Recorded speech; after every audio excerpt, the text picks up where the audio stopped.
High বিয়াই। আহারে লাগেনি তো? এক থাপ্পড় দিয়া দাঁত ছেড়ে দিব ফাজিল মেয়ে। ফাজিল ফাজিল ফাজিল। থাপ্পড় মারবেন কেন বিয়াই? এত সুন্দর বিয়ানকে কেউ থাপ্পড় মারে? আমি তো আপনাকে পানি মারছি, আপনি আমাকে পানি মারেন। আসেন পানি পানি খেলি। মুরগিও তোমার চেয়ে ভালো। আপনিও তো মুরগির মতো ভিজে গেছেন বেয়াই। এই যে আব্বা বাজার পাঠাইছে, নে দেখ ফোন দে, বাজার ঠিক আছে কিনা। আচ্ছা দেখবো। তোর আসতে কোনো অসুবিধা হয়নি তো? এই বাড়িতে আসতে কোনো অসুবিধা হয়? আসার পরে অসুবিধা হয়। কি অসুবিধা হলো আবার? আর তোর শার্ট এরকম ভিজা কেন?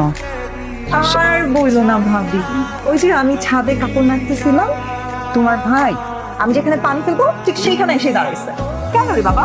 ডাইনে দাঁড়া, বামে দাঁড়া, সামনে দাঁড়া, পিছনে দাঁড়া, না খাম্বার মতো এমন করে দাঁড়ায় আসছে ভিজা। এই জানো আচ্ছা কি করো হাবি, তুমি তো দেখে ফেলবা না? দেখো তো আমার ভাইটা ভিজে কি অবস্থা হয়ে গেছে।